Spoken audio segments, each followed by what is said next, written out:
love having guests on the show to talk about abortion. We've had abortion survivors, expert apologists, a former Planned Parenthood director, and more.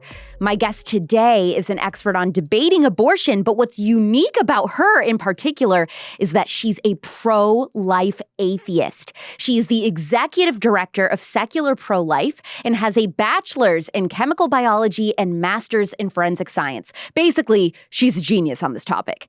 At 28 weeks pregnant, she went undercover to a late-term abortion center in Washington, D.C. I talked to her about that emotional experience, and I also asked her some tough questions like, are the majority of late-term abortions medical emergencies? Do women who are turned away from getting an abortion and have their child wish that they would have aborted years later? How can you argue that abortion is immoral if you don't believe that an authority on morality exists, like her, because she doesn't believe in God? Plus, will there be a surplus of unwanted children if we ban abortion? Her specialty is in biological facts and peer-reviewed research related to the abortion debate. So if you love an intellectually challenging episode, this is your jam. Also, I'm just going to tell you, you will want to listen to this like 3 or 4 times and write stuff down. It is an honor to have Monica Snyder on The Spillover. Secular Pro-Life is ran by 3 atheist women, including yourself. Why should an atheist or agnostic be pro-life? Well, atheists and agnostics already care a lot about human rights in general. You can find plenty of atheists and agnostics who participate in issues to do with immigration, or they'll say trans rights are human rights. And even in the abortion debate itself, pro-choice atheists and agnostics, they consider bodily rights a human right. They consider women's equality human rights. They already care a lot about human rights. We are asking them to consider who they think deserve human rights and why. So the secular abortion debate isn't about why should people care about human rights. It's about who are you counting as part of the human family? And what are your criteria? What is your personal story on how you became pro-life, Monica? I've always been pro-life. Yeah, I was raised Catholic. My parents weren't activists per se, but they were very passionate about it. I deconverted from Catholicism in late high school, and then I was agnostic for several years, and then eventually an atheist, and I won't drag you through all the sordid details, but my positions changed on a lot of things when I left Catholicism, particularly on things to do with sexuality, to do with gender, all sorts of things. But with the abortion issue, I can't.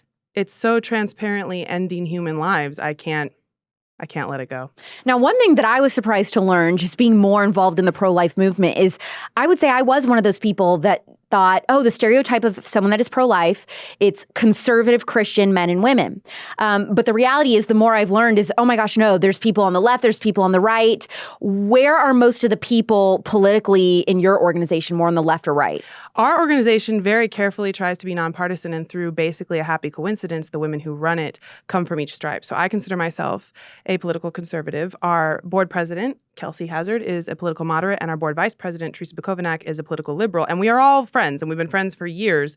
And because we have that friendship and that rapport, it really helps us try to keep the content as nonpartisan as possible. If it was just me, it would be harder for me to see Teresa's side or see a more left. I wouldn't realize that the content I was putting out might have a certain flavor. But because we interact and I keep in mind her perspective, I really try to keep it just because our whole thing is that we want everybody to be pro-life. To be frank, we don't really care what your religious beliefs are or what your political views are. We want everyone, if you are a human being, we want you to oppose abortion. And so we try to build coalitions across religious lines and also across political lines.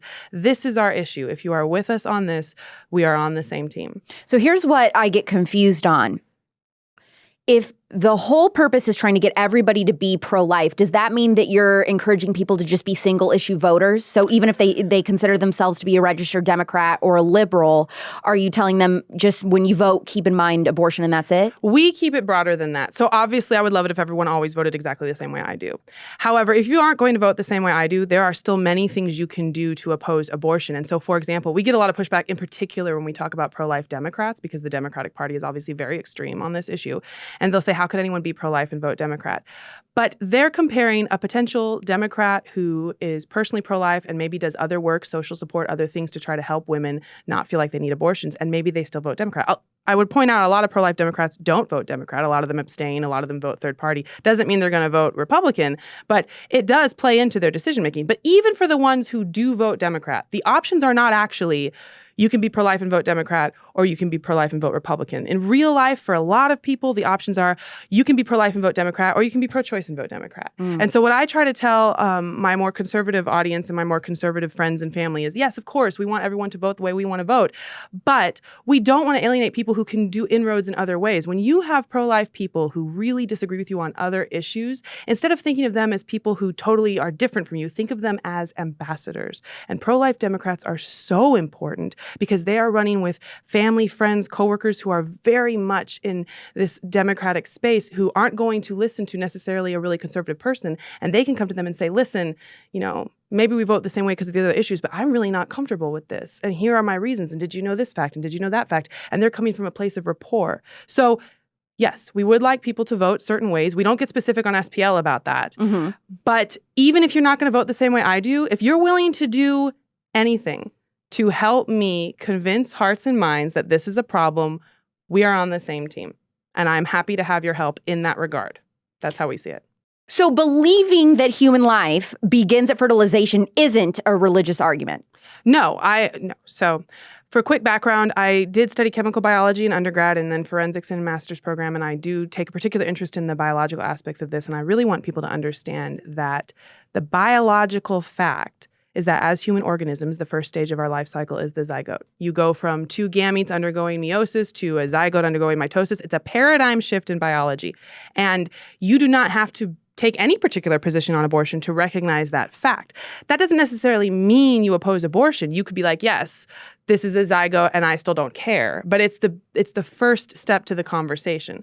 Now, really, the question is, when do you have a morally valuable human being? When do you have a person that deserves rights? And that is a very complicated question, but I reject completely the idea that it is only a religious question. The pro-choice side acts as if their position, often not named or specified, is some sort of neutral position and any deviation from it must be explained. That's not true at all. That's a fallacy, that being pro-choice is somehow neutral. No, it's not neutral. I think a lot of people think that there's pro-abortion and there's anti-abortion and the neutrality is pro-choice. But it's not the case. Every position on abortion, pro-life or pro-choice, requires some sort of underlying philosophical view about what makes humans valuable and why we should care. Every single position requires something like that, even if you've never really thought about it. And so some of us will argue, well, as soon as you have a human organism, you have something of value. And we can have different debates about why or why not. And some will say, well, no, not as soon as you have an organism. It's only when they are viable. That's a very popular one. Some will say it's only when they are born. And we can agree or disagree about those, but those are all premises based on certain philosophical and ethical views. And if religious just means pushing your moral views and wanting to see your ethical premises enshrined into law, then everybody in this debate is religious. That is such a broad definition of religion, it's useless. And so one of my pet peeves is that only pro-life atheists are asked to explain how their view isn't religious, and pro-choice atheists never are. So when you argue, for example, and there are people, especially Americans, who will argue that you don't have a valuable person until birth, I would like you to have to justify that as much as I have to justify that it's valuable from the very beginning. I'm not mad that you want me to justify it. I should justify it. This is an ethical debate, but not just me, okay? Everybody needs to explain where they're coming from and not just assume my position is just the default and I don't have to explain anything. Yeah, you do. Okay, so this is the funniest thing to me when I was looking into you and watching a bunch of interviews with you and stuff.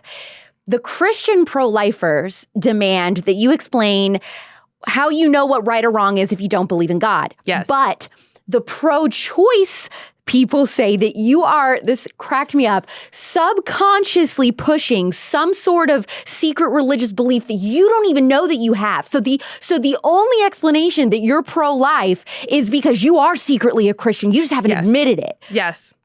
I wish I could get those two tropes that you just described to fight with each other, because I find both of those things so irritating and not very...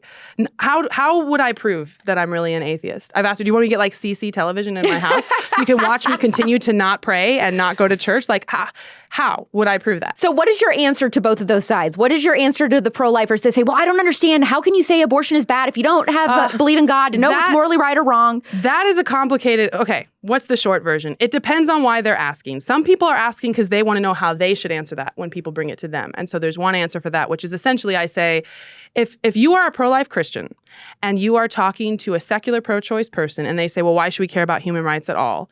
When they ask me that, I say, well, why do you? That's what I say. It is basically like, well, no, you. And they will have only a couple different answers. Some of it will be, well, I don't. And I'm like, I don't actually believe you. You're bothering to argue with me. You care enough to argue with me. You care about bodily rights, right? Is that a human right? I know you care. Explain to me why. And some of them have just never really thought about how to articulate it. Now, others will say, well, I care because of XYZ reason. You know, I care because I care about the human mind is so important. And that's good because once they start giving you an answer, you start to dig into that. Okay, well, when does that apply and why? How does that have to do with fetal development? And you're moving from do human rights matter to fetal personhood, which fetal personhood is the crux of everything.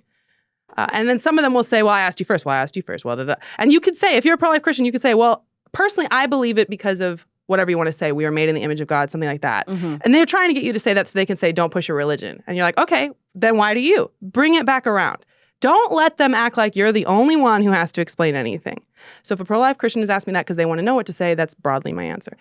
If they're asking me because they want to know what I think, then usually what I say is that's outside the scope of our mission and I'm not really interested in talking about it because secular pro-life starts with the premise that you care about human rights and asks you to apply them consistently. We do not ask you to explain why you care about human rights, and I will emphasize again, people only ask pro-life atheists this. It's the same thing with veganism, by the way. Nobody asks pro-choice atheists why they aren't vegan. They only ask pro-life atheists that. It doesn't make any sense. Pro-choice atheists are coming from largely the same place, except for on this issue. But only pro-life atheists have to explain that. So there's an asymmetry there. But if you really want me to just answer the question, which I don't like doing, basically, and I'm not trying to speak for all atheists, I think that we are evolved with certain very strong instincts. I reject completely the characterization that it's no different than ice cream preferences. I have 4 children, and my desire to protect them is primal. And I think that makes sense. Yeah. And then the thinking rational part of my brain that separates us from primates or other animals thinks that we should apply that consistently. And I don't feel the need to justify it further than that. And if you don't, not you personally, if someone doesn't see why we should protect children, that's a different problem than the abortion debate. There's a lot of things I'll cut corners on. Skincare is not one of them. My criteria is I just want it to work. That's why I've stuck with Nimi skincare for years now. I've tried a lot of great moisturizers and I've tried a lot of great cleansers, but nothing that I've loved as much as Nimi. The first time I tried their retinol hydrating moisturizer, I woke up and my skin instantly looked brighter and more even. A noticeable difference in skincare after one use? Never happens. But it did for me when I tried Nimi. And I've been loyal ever since. And it is such a bonus that Nimi Skincare is a conservative-owned company who openly values faith, femininity, freedom, and family. Try an entire 3-step routine for under $100 that's full of ingredients you know work, like vitamin C, peptides, retinol, and collagen. Go to NimiSkincare.com with code AlexClark for 10% off your order. That's NimiSkincare.com with code AlexClark for 10% off. NimiSkincare.com with code AlexClark, or just click the link in the show notes. Do you feel like sometimes you can't even have conversations with other people in the pro-life movement just because the whole time they're just trying to convert you? No, it's actually not the majority of the situation. Most of the Christians who interact with secular pro-life are the kind of Christians who want to have this shared basis of understanding. They want to be effective in mixed audiences, and so they come to us for that reason. So for the most part, we don't have this problem super often, but it is a persistent minority. And it definitely happens way more often with in-person events than online, and most of our work is online. So it's not constant. But it happens enough that we have to develop ready answers for it. Of course, yeah, I would imagine. So you can articulate a pro-life stance without religion, but is it possible to debate abortion only with biology and not using philosophy? No. Should we be doing one or the other, or both? No. So I'm very big on understanding the biology and using the facts of biology, incorporating that into your discussion, but it's scientism to think that you can only use biology and not philosophy. You start with the biological facts and you layer the philosophy on top of that. The biological facts are very important because if you have those wrong, everything else is going to go awry from there. So, and for tell example, us what that is for someone that's never ever heard a pro-life argument so before. I would say the biological facts that come up definitely most often in this debate is the first stage of the human organism's life cycle is the zygote. You could say that's a biological way of saying life begins at conception. It's also important to understand different facts of fetal development. They don't necessarily determine personhood, but for a lot of people, they have really bought, almost as like cultural osmosis, the clump of cells narrative. It is pervasive and it is important. Twice a year, Secular Pro-Life asks people, if you used to be pro-choice and now you're pro-life, tell us why. And there are certain recurrent themes. And there is a persistent theme of people saying, I believed the clump of cells narrative. I thought it was a blob of cells. And I'm sure you saw that viral, it's like a Petri dish, and it does just look like that. I don't even know what. It's skin cells. Okay. And that's not right. The Guardian article, that's what you're talking about. Yeah. That is an atrociously dishonest article. There is room for ethical debate about the biological facts. So, for example, there's the issue of embryonic hearts. Is it a heart? Is it a heartbeat? So on and so forth. And I'd say it's not a lot of room, but you could reasonably say, oh, at blah, blah days, it's more of a tube, and then a week later, it's more of chambers, and you could talk about if you care about that or not. There's room to discuss that. The Guardian article that said this is what a pregnancy looks like, it's literally whitewashed abortion tissue. Explain what that means. It means that they took the resultant tissues after abortions, rinsed them of all blood, and then took photographs of them and said, this is what a pregnancy looks like. And now, not to be too graphic, but in the process of even earlier abortion, depending on how it goes, you have suction, aspiration, whatever, you could easily destroy the embryo beyond recognition. It could very easily look like just a blob of bloody pulp. And in their case, it didn't even look like that because they rinsed all the blood off. There are a lot of people who think they actually removed the embryos before they took the pictures. But being more generous, let's say they just had pulverized embryos and whitewashed tissue. And they said, I would find it forgivable if it had been titled, this is what a whitewashed abortion looks like. But it was titled, this is what a pregnancy looks like. And if you read the article, they have a point where the interviewer asks the doctor, well, we see these images of, highly detailed embryonic development. If we zoomed in on a microscope, would we see something like that here? And if you read the answer, she doesn't answer. Do you know why she doesn't answer? Why? Because the answer is yes. If you zoomed in on a microscope, you would definitely see a familiar human-looking entity, just like you see in embryology textbooks. They actually called, in that article, they said that people have been sort of fooled by these photos from anti-choicers. I get that. It's not correct, but I get why they would say that. And textbooks. They called textbooks propaganda, and they interviewed abortion providers instead. And then they showed these pictures of whitewashed abortion tissue and said, this is what a pregnancy looks like. In fact, we have an article on our blog that's just screen caps of pro-choice women who have experienced miscarriage directly saying, hey, I'm pro-choice, and this article is so dishonest. I had a miscarriage, and I could see my baby's arms, or they might not say baby. They might say I could see the embryo's, eyes and all these things, and it does not help reproductive rights for you to lie to and gaslight everybody. Now, I'm not saying it never looks like a bloody mess. It does sometimes. Sometimes it does, sometimes it doesn't. That's not the point. The point is they presented the entire article as if this is all there is to it. They refused to answer the question about the microscope. They suggested textbooks are propaganda. I could not find a better example of how much the pro-choice side benefits from biological misinformation. Well, and speaking of biological misinformation on the pro-choice side, that's also like when they use terms like gray matter instead of brains. Yep. Or a small flicker of pulsing cardiac cells instead of a heart. The euphemisms are ridiculous, and they'll try to have it both ways. They'll try to say it doesn't matter if there's a heart or not because that doesn't define personhood, and also there's no heart. We know it does matter. If it didn't matter, you wouldn't need to lie about it. Yep. So the philosophy combining with biology. Yeah, so the biological facts you need to be aware of, I would especially make sure you can talk about what fertilization means. An important point pro-lifers need to understand is we often say, oh, there's unique DNA at conception. And so I think a lot of people, well-meaning people on the pro-choice side, think that all we care about is unique DNA. And so they'll say, well, my human skin cell has unique DNA. Cancer tumors could have that DNA. The thing is, it's not actually about the DNA. The unique DNA signifies that this organism is a different organism from the mother. Right. But what matters is that you have an individual human organism. That's what matters. Skin cells in our organisms, sperm in our organisms, eggs Viruses are not organisms. Cancer tumors are not human organisms. Bacteria are organisms, but not human. It's the individual human organism that matters, and that begins with the zygote. And this statement is not controversial outside of the abortion debate. So we need to stop saying, like, it has unique DNA. We need to say it is a unique human. I would say individual. Individual human organism's life cycle begins with the zygote. I would even say zygote instead of conception. I would just say zygote because that is what we're talking about. And I'm not saying, when you're having these conversations, you say, I'm not saying you have to care about that. You could not care about zygotes at all. A lot of people don't. But to say that there's nothing to see here, to say, well, sperm are alive, technically our life began before. No, it didn't. That's just you not understanding what an organism is. You don't have to care, but if you're going to build your position, build it on correct facts. It's the same thing with embryonic hearts. It's the same thing with other myths, not even specific to biology. Now, you absolutely need the philosophy, because the next question is, why should I care about that? That's the philosophy. But you can't talk about whether you should care or not until you're talking about the same thing in the first place.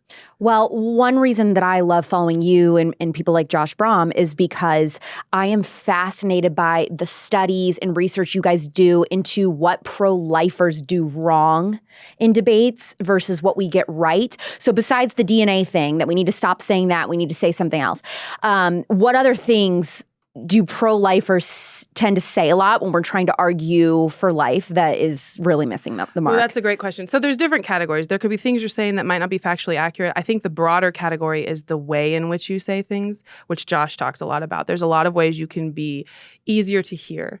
And one thing I talk about sometimes, and maybe I should talk about more, is get familiar with what vocabulary you're using. I actually collected for my own use a list of vocabulary words that almost exclusively pro-life people say, and a list of ones that almost exclusively pro-choice people say. And you don't have to change what vocabulary you use, but you want to be aware, if you're trying to get the content of a specific idea to someone who's going to be resistant to you, I believe it's better to try to use vernacular they're comfortable with, so you can skip all these debates about, is it a fetus, is it a baby? You could skip that, but also you don't want to accidentally be sending out red flags to them. Wow, we are on different teams. We're on different teams constantly. Okay, so what are some of those terms that would tell a pro-choicer, she's not on my team, I can't listen? I never say abortionist. I say abortion provider.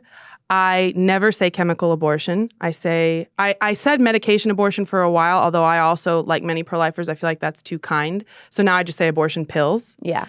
But you try to like that. I almost always say fetus. I will say child if I am talking about, if they're asking what the pro-life perspective is, I will say child because that's our perspective. And if we're talking about miscarriage, I will often say child, and I feel very inflexible about that.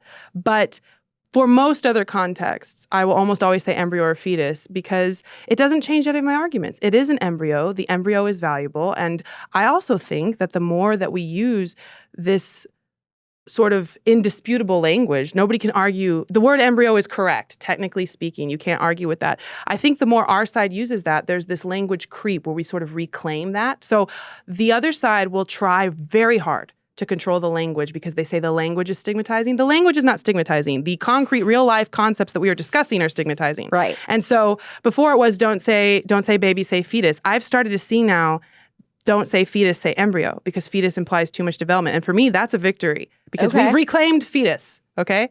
And should we also be saying pro-choice or pro-abortion? I like to make a delineation. Pro-abortion is a real thing, but it's not the same thing as pro-choice. And if we call everybody pro-abortion, then I can't emphasize to you when it's more extreme and more alarming. Okay. So, for example, right now, I don't know how much you have seen this case in the UK with Carla Foster, but in the UK, a woman just got sentenced to 14 months in jail because she took abortion pills at 33 weeks, which most people around the entire world find to be really horrifying.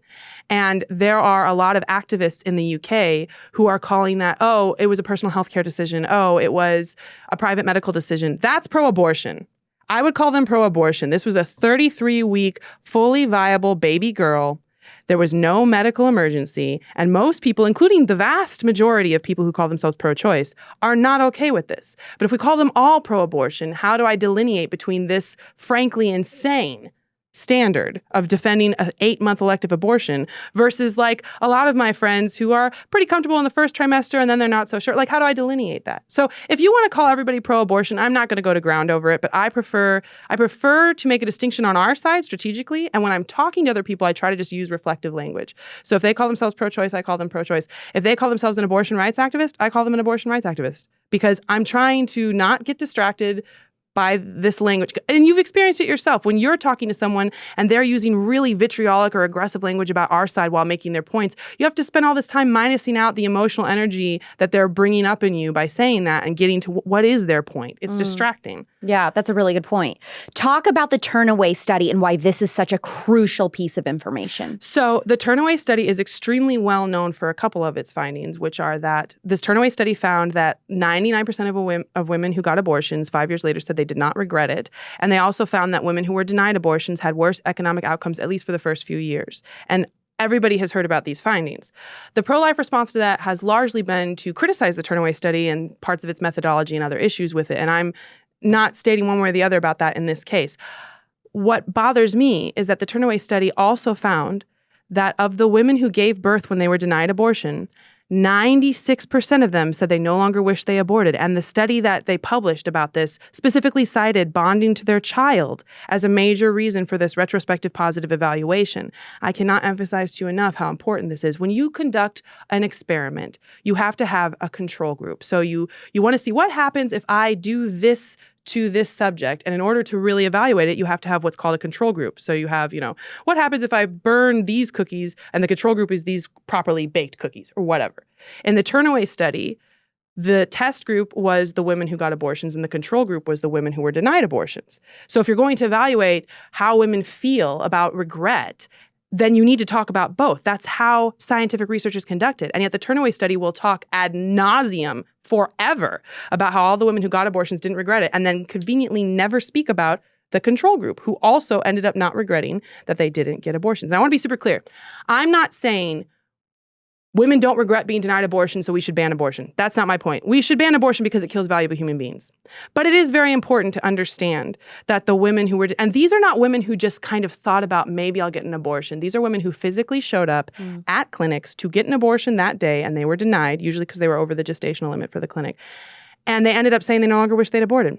And so the Turnaway study is perfectly happy, the researchers of the Turnaway study are perfectly happy to talk about adverse economic outcomes and all of these things. And then they purport themselves as evidence-based, as advocating for women, as trying to let you know how it affects women when they can't get an abortion. And they have the audacity to not mention how the women who had these children and love these children feel about it. It is outrageous. It's paternalism. So if I am poverty-stricken or have a terrible relationship or other really stressful factors, and I go to an abortion clinic and I want to get an abortion and they don't let me, and that's very scary and I'm having a hard time. And then later on, I have my child, I bond to my child, I love my child, and they ask me, well, knowing everything you know now, do you still wish you got an abortion? And I say no. It's basically like them responding, okay, but did you know that your credit score could be better?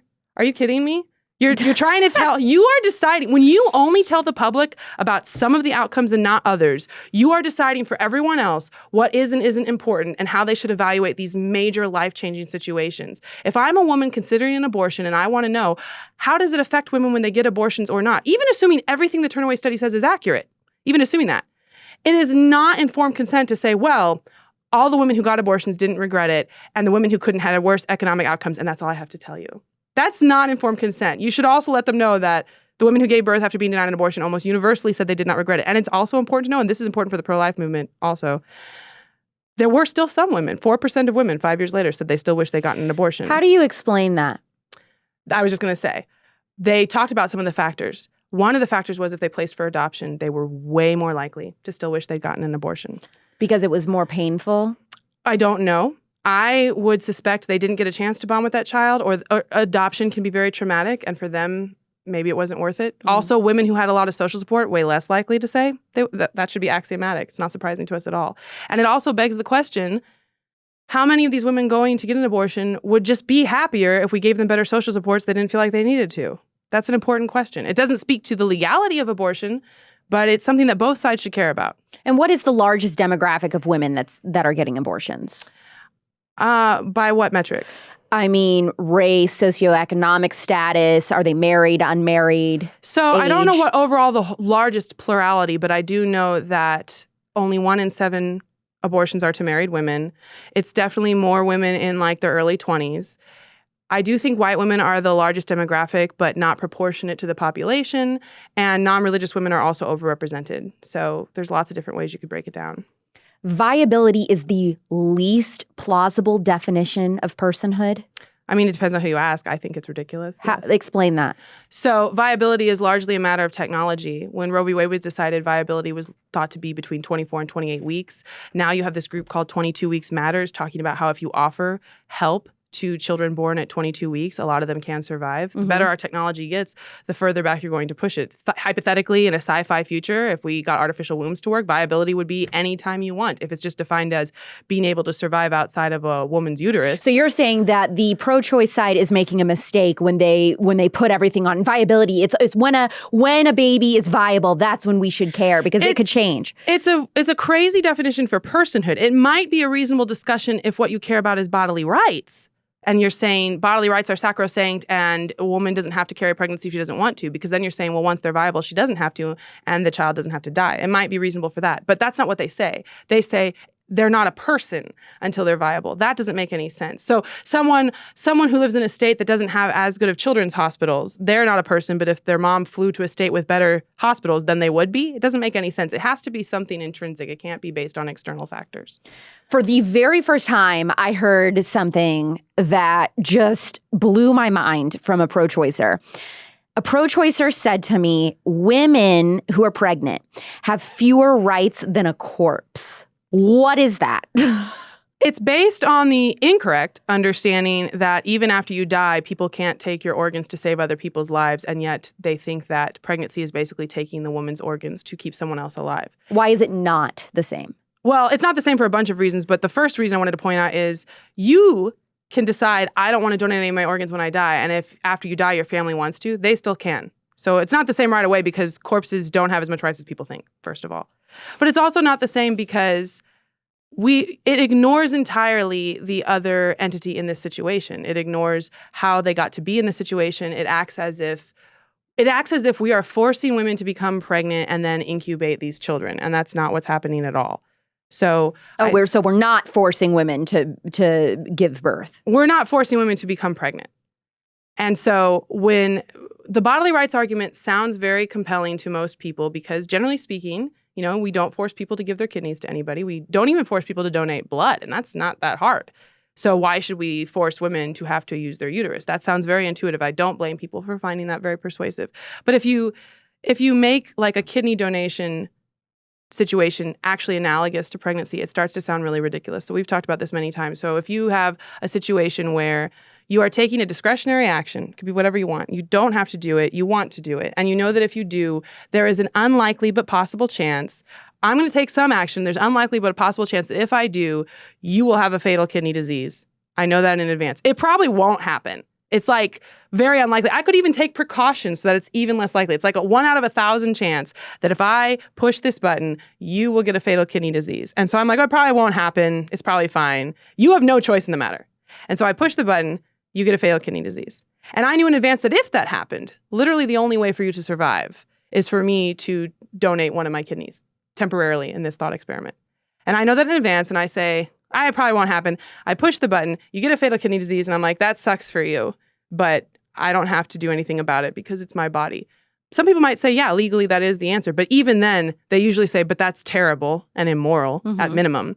So when they talk about my body, my choice in this very affirmative, there's no ethical quandary here, really what they're saying is the fetus isn't a person. Because when we make these analogies having to do with real people, everyone gets a lot less comfortable. And that's just people in general, not babies. Right. So it gets worse when you start. An easier thought experiment I've found, instead of this weird, what if I have a button and you have a kidney disease, which is confusing.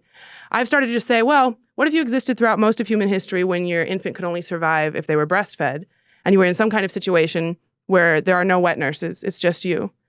Does your infant have a right to use your body against your will? Or should you legally be allowed to let your infant starve because no one can use your body against your will? I'm not saying you would do it. I think hardly anybody would. But should you have the right to do it? Should you have the right? And usually the response is, well, fetuses aren't babies. I'm like, okay, so bodily rights do depend on if the fetus is a person. That's what I'm saying. Because as soon as you use an analogy that involves an actual person, especially a child, people get a lot less comfortable. You're saying that as pro-lifers, there is a way to guide the conversation. Yes. Actually, so the breastfed infant is a pretty good one.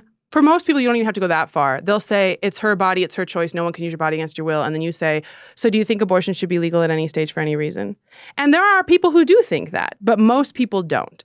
And so most people will concede some kind of limitation. Well, not after viability. Well, not in the third trimester. Okay, so you already recognize at least some circumstance, and for you it's the third trimester, where the fetus does have a right to use her body. So what we disagree on is when that is, not if it exists. Almost nobody thinks bodily rights are sacrosanct. And you can see this in all polling of Americans. Any polls about abortion that ask about timing of pregnancy find that the vast majority of Americans think it should be illegal, at least in the third trimester. And the whole world is like this. Almost every country in the world has gestational limits on abortion. So we take it to a level they're not comfortable with where we say it should apply the whole time. That's fine. That's what we need to talk about. But the idea that, my body, my choice, end of story, no, it's not. For almost nobody is it the end of the story. Are most or all late-term abortions medical emergencies? Absolutely not. That is not true at all. So, first of all, I have started to move away from the phrase late-term abortion because the narrative now is that our side made it up to confuse people. And We made it up? Yeah, they're saying we made it up. They're saying a full-term pregnancy is 40 to 41 weeks, so late-term implies after 41 weeks. And we say... What? Yes, and so we say late-term abortion to imply post-birth abortion. So you're going to say what, third trimester? I say the weeks that I mean. Okay. So usually I'll say 21 weeks or later, because until recently, that's what late-term abortion usually meant. If I'm talking about viability, I'll say 24 weeks or later. If I'm talking about third trimester, I'll say 27 weeks or later. I'll just say exactly the weeks I mean, so we cannot possibly have any more debates about what I'm talking about. So late-term abortion usually meant the second half of pregnancy, 21 weeks or later. And there's not a ton of data on this, but what data we do have suggests that it's not just that some late-term abortions are not for medical emergencies, it's that most of them aren't. So the state of Arizona collects pretty good public health data on abortions. And if you review the reports, I think I reviewed the reports from 2012 to 2020. That was the last one that was published when I did this. They will talk about abortions by gestational age, and they will talk about how many were cited for fetal health reasons and how many were cited for maternal health reasons. And if you go through all the math and everything, at 21 weeks or later, 79% of them were not for fetal or maternal health reasons. So a lot of them was like 20%, 21%? I'm not saying it never happens. It does happen. But most of them still weren't. And that was in a state where I think it was illegal after 22 weeks or 24 weeks or something. The bottom line is that there's a lot of research to show that women get abortions even very later in pregnancy when there is no fetal anomaly and no maternal emergency. It's more because they didn't have the resources to get one earlier. They didn't know they were pregnant sooner. They had a change in circumstances like an upsetting financial situation or something wrong with the partner or whatever. There's a whole bunch of reasons. It's not just they casually wake up at 8 months and decide they want to get an abortion, but it's also not all these dire medical emergencies. And this is important for people to understand because Americans cannot stand elective late-term abortion. And it's one of the most pervasive myths that they believe that nobody is getting an abortion later in pregnancy unless it's for a terrible medical emergency. And this is important for them to understand because the arguments we use, the arguments that pro-choice people use to defend abortion often apply just as much later as they do earlier.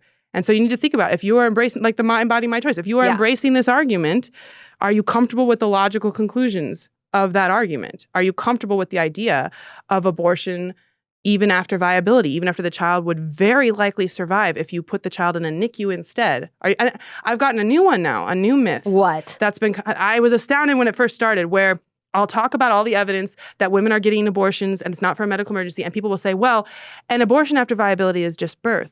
It's just labor induction with the intent and the result of live birth. And then they transfer the child to a NICU. That's what they're telling me now. It's absolutely untrue. Abortion involves inducing fetal demise so that you have a stillbirth, but people would rather believe that women are going to hospitals at 7 months pregnant because they can't handle this pregnancy and then just inducing labor and putting the child somewhere safe and alive. No, that's not what's happening. But people would rather believe anything. But also, if there was a true medical emergency, an ectopic pregnancy or something like that, then is an abortion even necessary? Aren't you just saying we need to go ahead and have early labor and hopefully that child survives, but it may not? So a couple clarifications. Ectopic pregnancy specifically, it'll never get that far. Ectopic pregnancy is very early. It's implanted in the fallopian tube or somewhere else, and you will need to do a procedure that will end the child's life because the mother's life is literally in danger.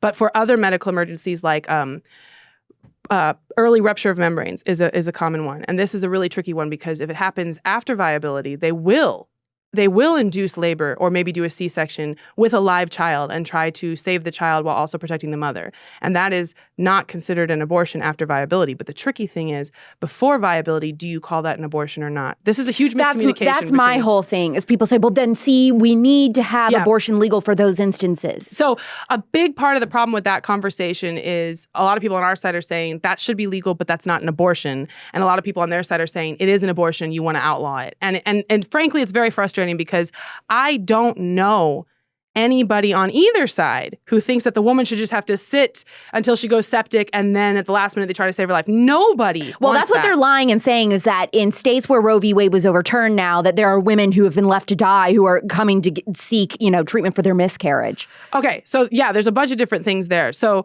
the laws against abortion, if you have a miscarriage, if you have a missed miscarriage, which means that the child has already died, but your body did not pass, which can be dangerous, then you will need procedures or medications that are identical to women who seek them for abortion.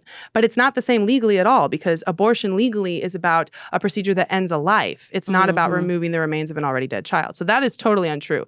The tricky thing is if you have a threatened miscarriage, and that is when the child has not died, but you have complications that are making the woman's life genuinely in danger or severe bodily impairment. And I will say, in defense of our pro-choice side, there have been cases where women have not been getting the medical treatment they ought to, and they blame the pro-life laws. Now, the problem is our side, the people who passed the laws, the people interpreting the laws, the pro-life doctors talking about this, they're like, that is not what those laws say, nor was it ever our intention, and this is ridiculous. I would highly recommend reading Dr. Ingrid Skop, S-K-O-P.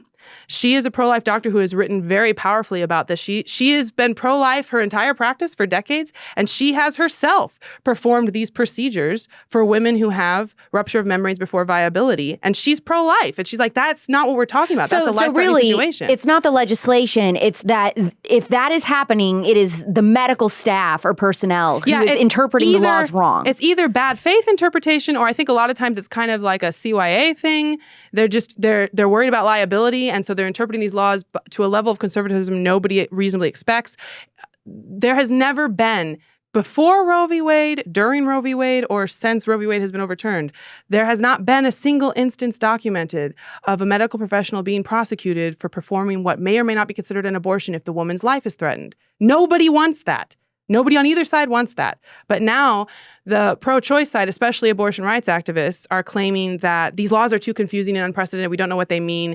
And so doctors are too scared to do what they need to do, and women are not getting the care that they need. And the debate isn't whether that's happening. It has happened. The debate is, why is that happening? Is that reasonable at all? Because a lot of these laws are written with the doctors, if there's a medical emergency, they can use reasonable medical judgment. And if all the doctors, pro-choice and pro-life, all agree that it's reasonable medical judgment to perform this procedure in this situation, then clearly it's within the law. And so you have AAPLOG, which is the pro-life OBGYNs, and you have ACOG, which is the pro-abortion OBGYNs, and they're all agreeing that this is appropriate treatment.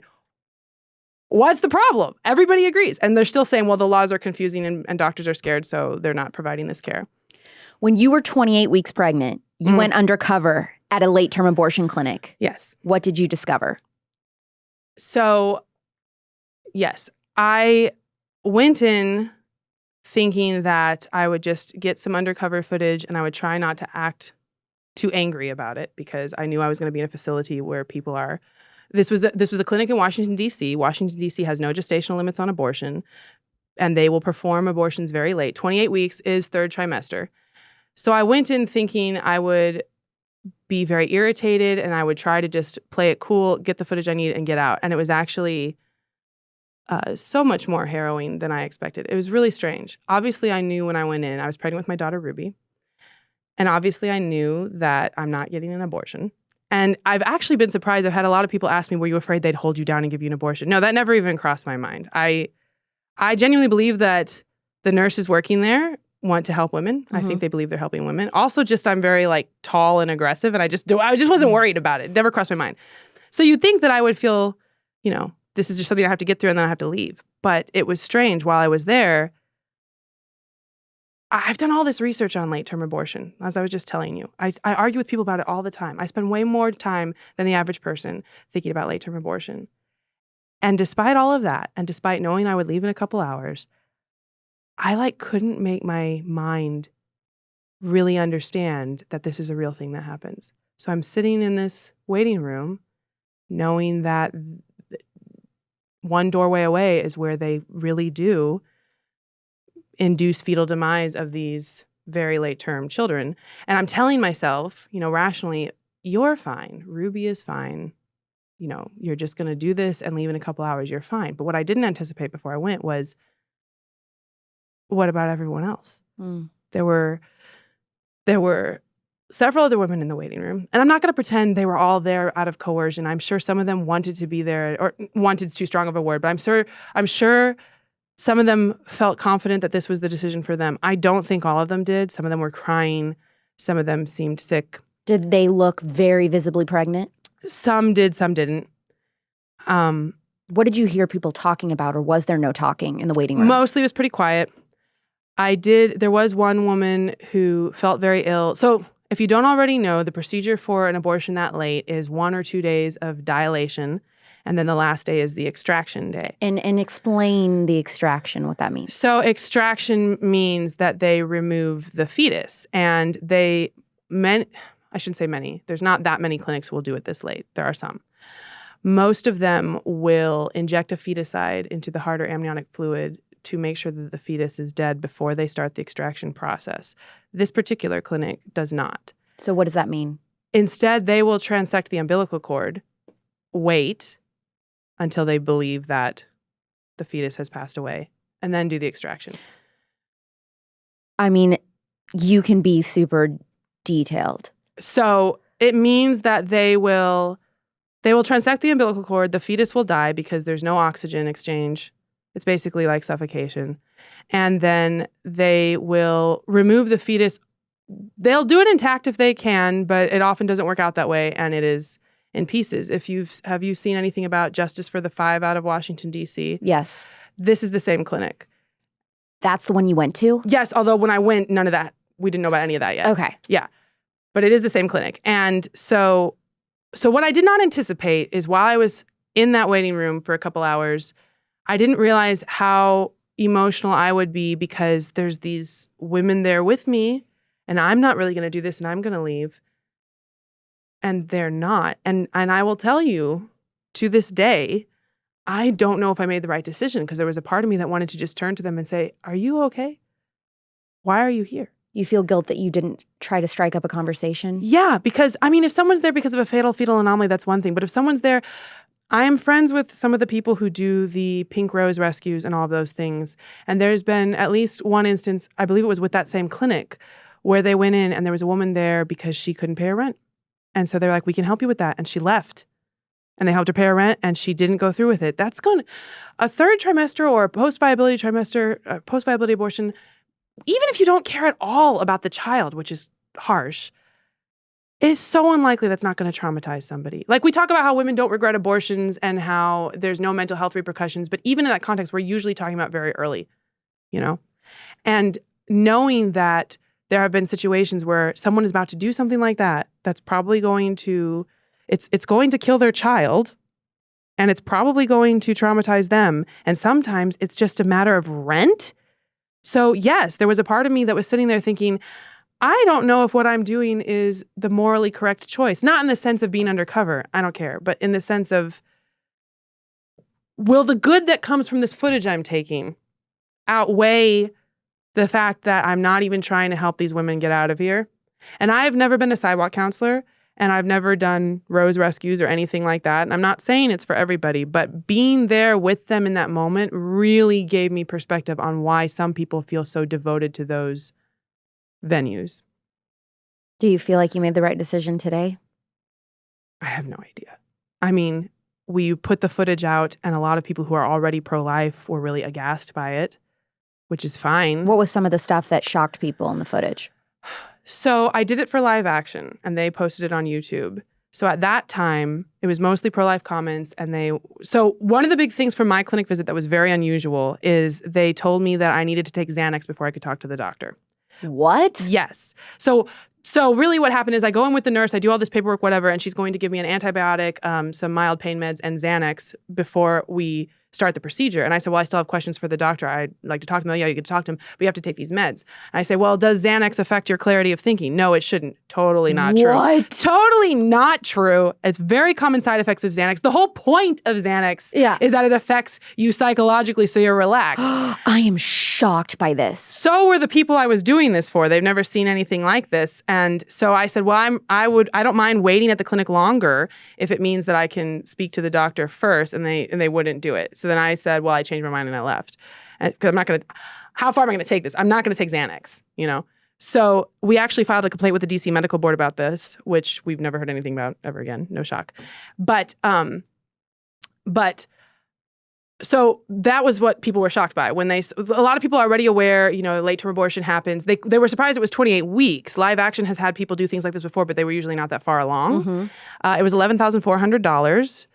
Wait a minute, just to have this conversation? Or if you were to theoretically go through So when it? I called the clinic to make an appointment, I told them how far along I was. They confirmed that the day of my appointment, I would be 28 weeks in 1 day.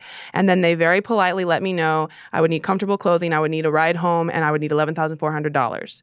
Okay, can I just say that the fact that everybody says, oh, late-term abortions, you know, are such an anomaly, or women really need access to abortion because they're not going to be able to afford to live, or they're living in poverty, whatever. Who can afford over $11,000 Very few people abortion? can. Very few people can. So a few important clarifications. If you're at 22 weeks, it'll be like $500 or $600 or $700. It goes up a lot very quickly as you go further along. And there are abortion funds that help people pay for this. There are literally people all over the country that will donate to abortion funds to help women get abortions in a variety of circumstances. I mean, that is a car. Yeah. For me, it is, for sure. Now, to be clear, when I said I changed my mind, they refunded me. They weren't just like, oh, too bad, too late. You know, I'm not saying they kept it. I'm just saying people were shocked by how much it was. People were shocked by the Xanax. People were shocked by how far along I was. That was when Live Action posted on YouTube, and it was mostly seen by pro-lifers. Now, I had a unexpected, but I suppose fortuitous outcome. Secular pro-life is on TikTok. I made a TikTok about this situation, and at the time that I made it, in my mind, I was thinking that the people watching it would be the people who follow our TikTok account, and they know who I am, and they get the context. I did it in green screen. The background showed the Live Action YouTube video. It says undercover footage at a DC clinic or whatever. It says undercover footage, and in the video, I said I was recording undercover. I was not trying to trick people with this TikTok, but if you're on TikTok, a lot of people will watch literally the first 3 seconds before they decide. This was a 3-minute TikTok, so it's an eternity. Mm-hmm. And I did not realize by the way that I filmed it, and if you ever watch it, you'll see what I mean. I didn't realize till it was too late that the way that I filmed it, if you don't watch the whole thing, it just sounds like I got a 28-week abortion for real. Oh, no. So it easily became our most viral TikTok. Easily. And it actually, I didn't mislead people on purpose. I made a follow-up TikTok saying, hey, I didn't mean to mislead you. This is what happened. And nobody saw that one. So it was our most viral TikTok, and it went exactly to the people I wanted to go to, which is basically nominally pro-choice people who aren't aware that this exists.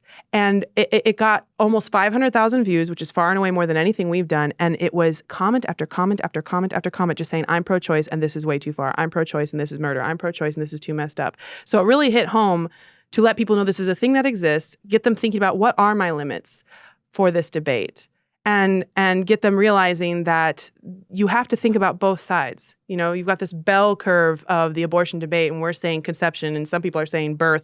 Where are you? And I feel like the media produces stories that make everyone think very carefully about the parameters of the pro-life side. You know, what about 14-year-olds? What about women with fetal anomalies? What about all these hard situations? That's fine. But then they never talk about the parameters of the pro-choice side, like elective third trimester abortion or things like that, or coercion or all those things. They only talk about the hard cases for us. And I want people to have to think about both sides. There's an Indiana abortionist who provided an abortion to a 10-year-old rape victim. Right. The idea of someone that young carrying a pregnancy to term is what a lot of people cannot wrap their head around when it comes to pro-lifers. Yes. What should the pro-life reaction be to a case like this? So the first and foremost reaction you should have is to make sure they understand that you care about this. It's awful for a 10-year-old to be pregnant. We should all care about this very easily. They want to know your humanity. They want to know that you're not just skipping straight to your political talking points. You understand that the laws we are debating have very real-life repercussions for people one way or the other. That's the first thing. I would also emphasize that it is presumptuous, I think, to say that if she has to give birth, it will traumatize her, but if she gets an abortion, it won't. The assumption seems to be abortion is not a big deal and is obviously the correct solution. But we have stories of girls who gave birth at age 12, 13, 14, and they say they don't wish they had aborted. And we also have stories of people who were born to girls at age 12, 13, and 14 who are glad to be alive. So I want to emphasize that there are a lot of real human aspects to this all around and not just only in the way they are framing it. That's the first thing. But what they really want to know is if you think it should be illegal for her to abort. Let's say the 10-year-old really wants to and can make that kind of decision. Should it be illegal? And I will say secular pro-life specifically, we refrain from taking a position on the rape exception, which gets us no friends on any side. We have leadership and we have followers on both sides of this, where there's a lot of people who say, it doesn't matter how the child was conceived. They are still a valuable human child. Mm-hmm. They shouldn't be punished for the circumstances of their conception, and abortion is killing them.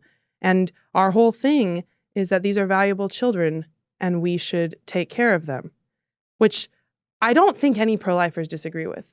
But then there are others who say, well, now you don't have the argument that you consented to this risk. You have a much more drastic cost if you're asking children to go through this. It becomes a lot more complicated. And so people want to know, is it even physically possible for a child like that to give birth? I mean, it's possible. There's not a way that this isn't going to be traumatic, basically. So, and likely, is it fair to say that likely at that age the child wouldn't even be able to go to term anyway? I don't know. Because if you are able to get pregnant, then what does it imply about how far developed you are in the first place? So right. I can't answer that. And I don't begrudge anybody feeling conflicted about this. Another thing I want pro-lifers to understand, and not everyone agrees with me on this, but when we are thinking about who is and isn't really pro-life and who is and isn't on our side, I think it is a categorical mistake to suggest that people who agree with us about elective abortion and people who think there's a lot of problems here and people who are willing to work with us, but they think there should be a rape exception, I think it's a categorical mistake to say, well, you're not really pro-life, because they're a heck of a lot closer to our position than to abortion on demand. In fact, I did a student presentation in Minnesota just a couple months ago, and during the Q&A, someone asked me a similar question, and I talked about this, and I gave this kind of answer, and I said, we don't have to agree on literally everything. We don't have to agree on the rape exception. We don't have to agree on fatal fetal anomaly. There's lots of very strong opinions about what that means. Is it involuntary euthanasia? And what about children with disabilities? We can not agree on those and still work together on the 95% plus of abortions that are done for physically healthy fetuses carried by physically healthy adult women from consensual sex. We can still work on that. And after I said that, after the session was over, a woman came up to me to tell me that before my presentation, she considered herself pro-choice. Wow. And then now she's not so sure because she thought that because she thinks there should be a rape exception, that she can't be pro-life. Exactly. And so without saying you have to agree on all of these, I think that there is plenty of common ground. Another thing I always want to bring up when we talk about rape is that society so ubiquitously assumes that if a woman is raped, she will want an abortion, that there is research to suggest that if a woman chooses to carry, they think she was lying about being raped because they are so sure that nobody would ever do that. And it's very dehumanizing to her. It's dehumanizing to her children. One of my hugest pet peeves is when the other side says phrases like rape baby or worse, rapist spawn. You're describing a child. Yeah. And not just the theoretical child in the womb that you think we should be allowed to abort. You're also describing people walking around who can hear you. People have complicated lives, and you're taking their lives and describing them as the justification for not existing. Please find a better way to convey your idea. So there are lots of areas of common ground, and we refrain from taking a hard line on the legality of it. We are open to both arguments, which tends to make both pro-life and pro-choice people really mad. But that is our lack of position. So many women in my audience getting off birth control recently or debating on if they should. Some of them are pro-life and they're wondering, well, is my birth control that I happen to be using an abortifacient? How do you know if yours is or isn't? So to be blunt, it's really difficult to know absolutely for sure. And there is conflicting evidence. There are conflicting studies, especially about the pill and all these things. So there are some pro-life people who say, well, if we can't say with 100% absolute certainty, then don't even mess with it. And if that's how you feel, I respect that. But I will say that I don't think it's unreasonable for pro-life people who see this conflicting evidence to say this isn't the same debate and this isn't sure enough to be compared to abortion. I would agree with that. And in fact, I think the odds of whether this is happening matter, because you can just as easily say, if it's very scant odds, and I don't know what the odds are, but let's say that the pill has, I'm completely making this up, let's say the pill has a 1% chance of causing failure to implant. Let's say that's a similar rate for if you smoke or if you are really overweight. There's other things. Like, at what point are you going to call those things abortifacient? Don't get me wrong. We should be respectful of life even very early in the womb, and we shouldn't take actions that will definitely cause a death, and we should avoid, to the extent that is reasonable, actions that might do that. But at a certain point, you are reaching the limits of knowledge, and you're starting to weigh those limits against other considerations. So, for example, if you have people who are having procreative sex and don't want children, personally, I would much rather them be using contraception than not, given those odds. So it's very similar to what we were just talking about with the rape, such and fatal fetal anomaly. When people ask secular pro-life our stance on contraception, we are pro-contraception in the sense that if you're going to be having sex and you don't want to get pregnant, please be safe. And we respect anybody who doesn't want to mess with contraception they think could cause an abortion. And if there was definitive evidence, we would understand why people want to stay away from that. But we also think that's kind of getting into a tangent compared to the actual abortion debate. If someone has taken Plan B, is that the same as an abortion? No. So Plan B is basically a much stronger dose of the same hormone used in the pill. And so the mechanism of action is supposed to be the same. So if the pill can cause failure to implant, so can Plan B. If the pill doesn't, Plan B shouldn't either. So it all kind of hinges on the same debate. But Plan B, this is so important to understand. Plan B is not an abortion pill. Abortion pills are two kinds. There's mifepristone and misoprostol. Mifepristone you take and it blocks progesterone. It basically makes it so that the embryo can no longer access nutrients and oxygen. And misoprostol will cause contractions and expel the embryo and whatever else. That's not Plan B. Plan B is a big dose of the hormone to try to stop ovulation. And so a lot, not just some, a lot of pro-lifers believe that Plan B is abortifacient and they want to avoid it. I get that, and that's fine. But it is not the same thing as the abortion pills. In fact, the other side sometimes calls the abortion pills Plan C for that reason. Okay. So with the abortion pills, Plan B will work up to implantation, maybe. Certainly up to blocking ovulation. And then the controversy is, does it work before implantation? But once you have implantation, Plan B doesn't do anything. Abortion pills will work at least up until 10 weeks. And actually, there's some research to suggest a lot longer than that. It's not the same thing, and we got to get really clear on what we're talking about when we talk about regulating abortion pills versus contraception versus whatever. Post-Roe, a lot of pro-lifers are seeing abortion rates fall in their states. They're celebrating. But are abortion rates really going down post-Roe, or are these women just using the abortion pill? The rates are definitely going down. They're probably not going down as much as the initial numbers suggest, because a lot of times the numbers will say, well, in this state, we had this many fewer abortions, but then in the neighboring state, they had more, right? So there's some mitigating factor there. There are also women who are getting the abortion pill illegally and using it. We know that's true. But we also know that the abortion rates are actually going down. People say, well, how can you possibly measure that? You can't measure illegal abortions. You can measure fertility rates. And not just post-Roe, but even well before that. This is one of the topics we talked about many times with secular pro-life. There is plenty of research to show that when you change abortion regulations to make them stricter, at least initially, you see higher fertility rates. And the reverse is also true. When you loosen abortion restrictions, at least initially, you see lower fertility rates. They also could do prospective research, where they'll take a specific group of women who are considering getting an abortion, and they'll follow them and see who gave birth and who got abortions. And so you don't have to wonder, did they get an abortion? If they gave birth, they didn't get an abortion. And you can ask them, well, what played into your decision, and how did you end up giving birth? And some of them will cite, well, policy. They won't say the word policy, but they'll say, I couldn't because of this restriction, because of that. In fact, you're starting to see articles like this. I think it was, I'm sorry, I'm not going to remember the publication, but there was recently a publication where they did an in-depth interview of a woman who was not able to get an abortion because she found out she was pregnant very shortly after Dobbs, and now she has this newborn child. And they were talking all about how it made her life more difficult economically. This goes right back to the Turnaway study, by the way. Yeah. Because everywhere in that article, I was looking to see if they asked her how she felt about the fact that she had this child now. And they never directly asked her that. You don't think that matters, but they hinted at it. They talked about how she and her fiance, once they realized she couldn't get an abortion, they decided they were going to view this child as a blessing. And they described a part in the story where the reporter is interviewing her, she has her little newborn baby, and every time she moves him, she covers his face and kisses. They never say, do you still wish you got an abortion? Right. Because they know what the answer will be. Yeah. And so they don't. New York Times actually did. They did this whole thing, similar kind of story where this woman wanted to get an abortion in Texas and then Dobbs happened and she couldn't and her life was so much harder. And they sort of begrudgingly admitted that this pro-life group helped her with like rent for 2 years.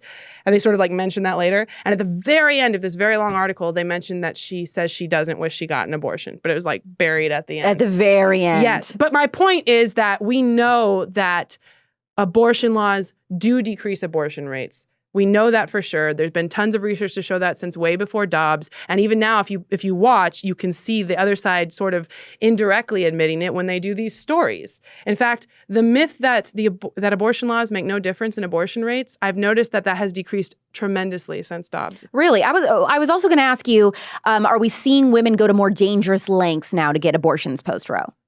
Not that I am aware of, but it's very different than the pre-Roe days. So they talk about back alley abortions, and there's evidence to show they greatly exaggerated that to begin with. Right. But now with abortion pills, that's going to be the new back alley abortion. I mean, there's already groups. Because I want to stress this. These women are getting these abortion pills a lot of times from like over the border and stuff. They're not regulated.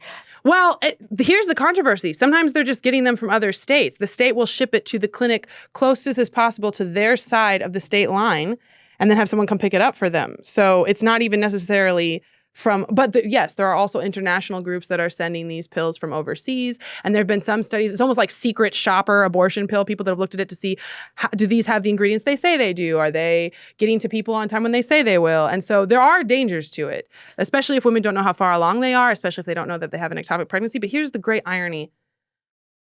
The abortion rights side is trying to make this just the general rule, not just an illegal thing. So there are people. So first they argued for telemedicine abortion, which means that you don't have to see a woman in person. You don't have to give her an exam. You can do a Zoom call and say, I want an abortion. You don't have to physically confirm gestational age. You don't have to confirm that it's not an ectopic pregnancy. You can just take this history and then based on statistics say this is probably fine. And maybe it's a Zoom call. Maybe it's just an audio call. You don't know if anyone else is in the room. You don't know if she's being coerced, like all these things. And they do it in the name of access. And there are major abortion rights proponents that are arguing that we should be moving to make these pills available over the counter. So no exam at all. You don't even have to be pregnant. And so that introduces not only all the problems I just mentioned, but also how are you going, you get pregnant, your boyfriend doesn't want to, and you want to carry the pregnancy. And then how are you going to know the difference between you miscarrying versus he crushed up some pills and put them in your drink? I mean, This isn't hypothetical. This has already happened. It's happened with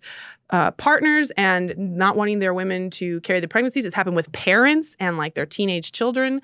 The idea that, so we talk about back alley abortions, we talk about women doing this more dangerous, but the irony is that there are a lot of abortion rights activists arguing to make this more common. They're trying to claim both that women will go to dangerous lengths and then also claim that actually it's totally fine because research shows this is safe and effective, safe and effective, safe and effective. You'll hear that ad nauseum. This is safe and effective. They'll try to claim that medication abortion is safer than Tylenol. A ludicrous on its face. It's ridiculous. It's absolutely absurd. And they will claim that with a straight face. It's really backwards. But most feminine product companies who should be celebrating women and how we have the capabilities to create life are some of the biggest financial supporters of the abortion industry. Your tampon brand that you've been using your entire life almost certainly donates to Planned Parenthood and believes that men can get pregnant. Not to mention, it is packed with toxic ingredients that you're giving direct access to your body. That's all changing with Garnu. Garnu makes 100% organic tampons without dyes, fragrances, or chlorine. They have plastic applicators, but they're BPA-free, and they're conservative-owned, so they'll never use your money to fund the pro-choice movement or use men in their advertisements. The packaging is cuter, and your box will come straight to your door. No more late-night drugstore runs with toilet paper stashed in your underwear. I know. We've all been there. Try Garnu with a one-time box or set up a subscription like I have, so it automatically comes to your house right on time. Click the link in the description or go to garnu.com/spillover with code spillover for 15% off. That's GARNUU.com/spillover with code spillover for 15% off. Garnu, join the girls only club. One of the most interesting thought experiments that the pro-choice side likes to ask us about is the IVF I knew thought you were experiment. going to say that. I'm like waiting for you to say that. The burning IVF thought experiment. Pro-choicers will say, if you're pro-life, what would you do if you were in a burning IVF clinic and you see a 2-year-old there and you see a pile of embryos? What do you save? Okay, so there are a bunch of ways you can respond to this. I think one of the easiest, fastest ones is say, okay, counter question, okay? You go into this burning room and you see your 2-year-old daughter and like 3 5-year-olds. Who do you save? Right. And whoever you save, it means the other one isn't a valuable human being, right? No. Does this sound stupid to you? So you have a personal connection to Or forget personal. How about this? How about this? You can take the personal connection out of it. You go into a burning building and there's a 5-year-old and 10 95-year-olds. Who do you save? And if you save the 5-year-old, does that mean 95-year-olds aren't people? No. Does that sound dumb? Yes. Yes, it does. Okay. And then you can also point out, regardless of what counter argument you use, some people like to do, okay, you go into a burning building and there is a 25-year-old woman and then there's another 25-year-old woman who's pregnant. Who do you save? And what does that mean? Right? So you can do all those counter arguments if you want, but regardless of which you choose, you could say, either way, this does not describe almost any abortions because abortion is not a triage situation where someone's going to die and you have to pick who. In the vast majority of cases, abortion is of a healthy fetus carried by a healthy woman. It's not, there's a burning building, you have to save someone. It's, there's a child in that building I don't want to be responsible for, so I'm going to set it on fire. Right.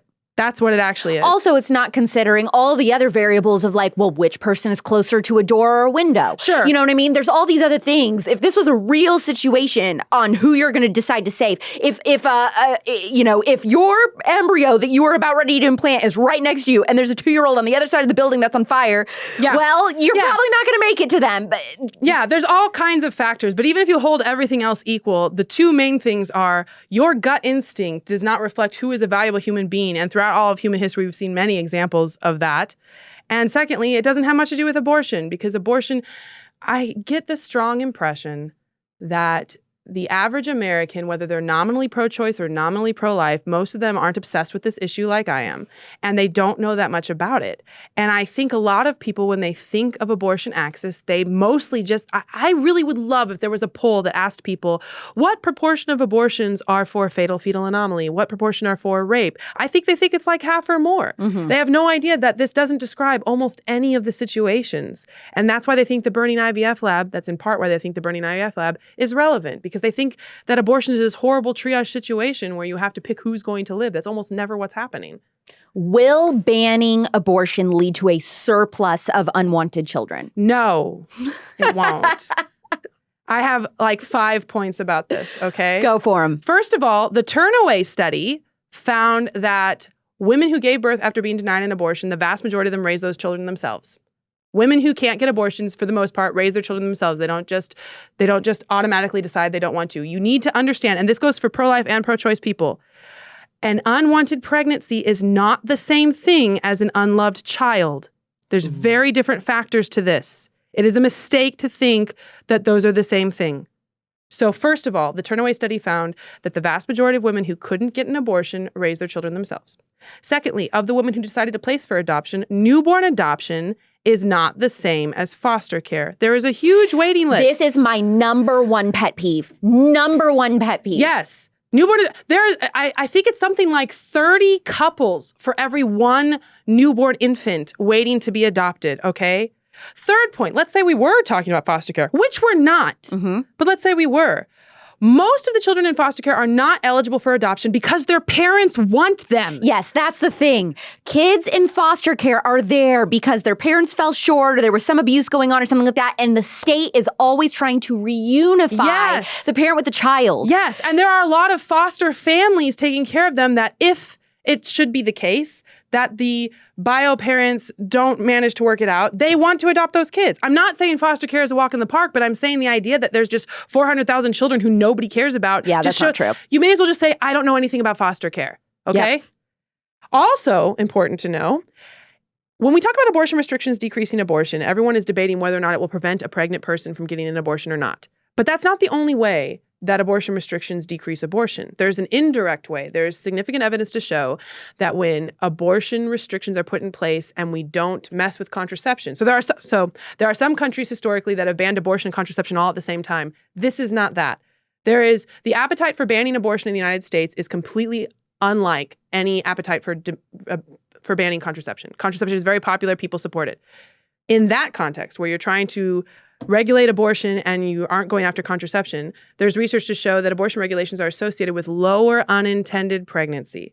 Because when you make abortion less accessible, not everybody, but a subset of the population makes more cautious sexual decisions because they know they don't have abortion as a backup plan. I am not saying that these are people who are like, I'll do whatever I want, and if I need to get 8 abortions as birth control, I don't care. That's not what I'm saying. I'm saying that when people are forward thinking about risky situations, in the back of the mind, they're thinking, I'm not going to get pregnant. I will avoid getting pregnant. But if I did get pregnant, at least I know this is an option. And when you take that option away, some people are more cautious. And this is not speculation. There is research to show that when the average distance is further to an abortion provider, more women use the pill. There's research to show that when you limit taxpayer funding on abortion, more women use the pill. There's research to show that women in pro-life states are more likely to use highly effective contraception than women in pro-choice states. And unless you're trying to argue that suddenly pro-lifers are way more into contraception than pro-choicers, it seems like there's another factor there. There's also, when Texas passed the heartbeat law in September 2021, there was this flurry of stories about men in Texas getting vasectomies. You saw the same thing after Roe v. Wade. All of a sudden, everybody was interested in vasectomies, which I have that's a special pet peeve, okay? I have no problem with vasectomies. If you know you don't want kids and you want to have procreative sex, I think it's a responsible thing to do. You could have done it the whole time. There was one story I read where this married couple who already had children, they knew they didn't want any more kids, and her last pregnancy had been very difficult for her, and they thought it would be dangerous if she had kids again. Totally respect it. Completely makes sense. So you could have gotten a vasectomy right then. And he waited until, I can't remember if it was the Texas heartbeat law or Dobbs. And he said, well, now we know this is the situation. I got to be really safe. Oh, what do you mean? You mean that her last pregnancy was super dangerous to her, so you figure she can always just get an abortion? The financial, emotional, physical repercussions of that are not a problem compared to the minimally invasive vasectomy? Look, I'm glad you got a vasectomy, but can we not write these like white knight stories? You know what I'm saying? What are you talking about? But that's a tangent. I'm sorry. The point is that you see these upticks in vasectomies. Planned Parenthood, there was one out of Texas where Planned Parenthood has seen a lot more people that are wanting highly effective birth control. They're reacting to their options and they're being more cautious. OkCupid, I think it was OkCupid, did like a survey after Dobbs. And one of the things they found is that, and this is a dating app, right? And they found that people were saying they were a lot more likely to use condoms. They were more hesitant about having sex. They were more concerned about avoiding pregnancy. So it's not just speculation on my part. Abortion restrictions decrease abortions because people who are pregnant are less likely to abort. But they also decrease abortions because there's less unintended pregnancies to begin with. And that also plays into the unwanted children thing because people, pro-life and pro-choice people have asked me like, oh, if there's 800,000 abortions a year and we ban all abortion, now you're going to have 800,000 people go into foster care. No, in like 5 different ways. And one of them is that you can't assume that however many abortions you had last year is how many children you're going to have next year, because a lot of those pregnancies just aren't going to happen in the first place. Right. How do you structure an argument with someone who is completely resistant to hearing another side? I don't. So don't try to force an argument. Your advice is don't try to force a debate with somebody who's not interested. Let them ask you. Yes. If they're asking you, why do you believe this? Then have the conversation. Yeah, and I'll answer it. And so I need to contextualize this. Josh Brahm does a lot of work in person. You know, they do college campus outreach. They do and they give a lot of advice to people about how to talk to people in person about this. But we do a lot of stuff online. It's a different dynamic. And so when I have if someone comes to me and asks me questions, I will answer them. But if they're being ridiculously vitriolic and aggressive and not listening to anything I'm saying, I might do a quick quip here and there, and then I'm going to peace out. I'm a big believer in what I call the hit and run comment, which is it is better to say something than nothing, but don't waste too much of your time. So if they give you a diatribe, here's 8 pro-choice arguments that you just are exhausted with that are so ridiculous, it's okay. Just pick one thing, give your one little comment back. I don't think this is true for these reasons. Here's a source. And then go do something else. You don't have infinite time and energy. If you find someone who seems like they're more open, even if they're mad, they can be mad. Mad is fine. Sure. It's ridiculous that you need to avoid. But if they're mad, if you could find any common ground to emphasize, do it. Any common ground. Okay? If they say anything, you're gonna be like, I totally agree with that part, but not this because just to show you're reading it, you're listening. On TikTok, which is too restrictive to have like written conversations, the comment threads are too annoying. So instead what I'll do is if someone comments anything I agree with, Even if everything else they said was incorrect, I'll just write that and be like, oh, I'm happy to have common ground. Leave it. Because in that case, what I'm trying to do is, obviously I'm not trying to convince them of anything. I'm trying to build a setup for the next pro-life person that maybe there's room for this conversation. So it's not always about getting your facts in and making them agree with you. A lot of times it's not about that. A lot of times it's not useful. A personal curiosity that I have. Do pro-choicers know the history of Planned Parenthood being rooted in eugenics, or do they know and they just pretend that they don't? So I think most Americans don't know anything about that. I think most Americans don't want to talk about this issue and know very, very little about it. Not even the basics. They don't know how many abortions happen a year or what the reasons are, or the gestational age or fetal development, nothing. Activists, pro-choice activists, I think a lot of them are aware of at least our accusations, and some of them agree with us. In fact, there's been, on rare occasion, articles from pro-choice people saying, yes, Margaret Sanger was hugely problematic, and this is why we should shun that legacy, and this is why we don't have to care. But they acknowledge it. So of the activists, yes, I think they know, and they just think it's kind of a sideshow. The Christian perspective is that things will get worse before they get better, and that things won't get better until Christ returns, which isn't to say that the fight isn't worth fighting for, or that it's apathy or anything like that. It's rather just an expectation. So my question for you as we end here is, what is your secular perspective on the future of this fight? Ever since Dobbs, I feel differently. So I felt very, very cynical, maybe not that cynical, but pretty cynical, before this. The way I feel about abortion, I'm not going to concern myself with whether we're winning or losing, because I'm going to keep fighting it either way. So for example, there was a case that went to the Supreme Court about admitting privileges, I think out of Texas, and the Supreme Court voted against it, but Roberts voted with them. And then 2 years later, there was almost an identical case from Louisiana, and then Roberts voted against it. We could have had it, and we couldn't get it because he switched. I felt very disillusioned that day, because you just voted yes 2 years ago, and now you're voting no, and we're not even asking you to ban abortion. We're just asking you to have hospital admitting privileges. We can't even get that. We're never going to get anywhere with this. You know what? I don't care. I'm just going to keep doing this anyway. Whatever happens, happens. That was in 2019. I never thought, and I want to emphasize this very carefully, okay? I thought Roe v. Wade would be the law of the land till I died. I never thought we would get rid of it. And so we're just going to be, screaming into the wind. If that's what I have to do, that's what I'm going to do. And then all of a sudden, historically speaking, like whiplash, all of a sudden it's gone. It's gone. And now we have, I think it's 13 states have banned from conception, and a few more have done heartbeat. And the fight's not over by any stretch. They're going to try to take that ground back. We're going to try to get ground other places. The fight won't be over in my lifetime. I don't think that it will. But we are already further ahead right now than I thought we would get ever. So I actually feel a lot more optimistic than I used to feel. And I want to emphasize, though, I appreciate the Christian perspective at minimum, because I think it prepares people to keep working at it regardless of what's happening in the short term.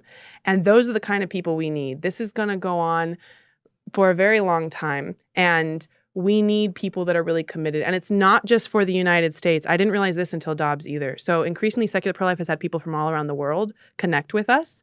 And I did not realize, I'm just like the typical American, like I'm just thinking about our country, right?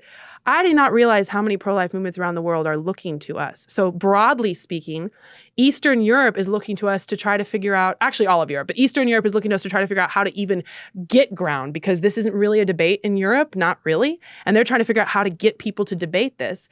And Latin and South America, generally speaking, they're trying to hold the line, as a lot of the pro-choice movements down there are copying our pro-choice movement and others. And they're all coming to us. And for when Roe v. Wade was overturned, obviously it was a big deal for us. I wept with joy or relief, something. I wept. I was very emotional about it. But I didn't realize how many people around the world, how many pro-life people around the world look to us in relief, because in their countries, people are saying all the first world countries have liberal abortion laws, and all the first world, look at the United States, look at Canada. And now they could say, well, look at the United States. Mm-hmm. The debate is not over. The debate is actually heating up. Yeah. It's not a foregone conclusion that all forward-thinking secular democracies have to be okay with killing children in the womb. And so we don't think it's a foregone conclusion either. I am filled with hope.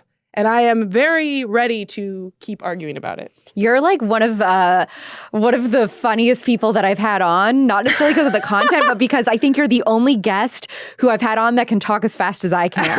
Hopefully, on YouTube, you can slow the speed. Yes, does your audience know that? And on podcasts. You could do 0.5 speed if it's too much. And captions and all of that. Yeah, exactly. Secular Pro-Life is on TikTok. Yep. And Instagram. Yep. And your website, I mean, you will list out like all these questions that I asked you today. It'll have the questions and then how to answer them with all the studies and all the stats. Secularprolife.org/index, the abortion debate index. And is this like a student-focused organization or everybody or what? How do you join and get involved in it? In our roots, it was. We used to do a lot of campus stuff. It's expanded since then, partly because the people running it got older. But no, you can join if you go to secularprolife.org, and I think under the menu it says get involved, and there's a volunteer survey. So if you want to get involved with us, you can fill out that survey, tell us what are your interests, tell us where you're coming from. And we just hired a month ago a volunteer coordinator. So hopefully we will get back to you in a reasonably good time frame. Monica, thank you so much for coming on the Spillover. Thank you for having me. I love listening to Monica explain things. And I know that most of you are Christians, but for those that aren't, I thought you would appreciate this guest. And I also think even if you are a Christian, her answers on how to answer some tougher pro-choice beliefs are really game changers and will help equip us to have these conversations. It's not hard to scroll through the Spillover and find other episodes I've done on abortion, like I said in the intro. Some are personal stories that will have you on the edge of your seat. Some are more abortion, apologetic-based ones like this one. The most similar to this episode is my interview with Josh Brahm from the Equal Rights Institute in season 1. So he specializes in studying what the most persuasive pro-life arguments are. So I asked him to answer all the top pro-choice beliefs. Next Thursday at 9 p.m. Pacific and midnight Eastern, The Spillover is back with a true crime episode. It has been a while since we've done one of these, and it is just in time for the holiday and extra time that you might have in the car, on the plane, while traveling. You will have one of the most intense interviews that I've ever done. A man who was abused and tortured so severely, ages 3 to 7 years old, that I'll have to give, I already know, one of my lengthiest listener discretion is advised warnings on the show yet. The happy ending is that he overcame and is now a Christian, and that's like as much as I can say without giving it totally away. But it all led to him having an incredible testimony that you will remember forever. If you want to make sure that that downloads to your phone so you don't miss it, make sure you are actually subscribed or following The Spillover on whatever podcast app you listen to. Also, leave your 5-star review this week as well, even if all it says is, I would still love this podcast if I were a worm. If you want to watch these interviews, subscribe to the Politics YouTube channel. I'm Alex Clark, and this is The Spillover. Love you, mean it. Bye.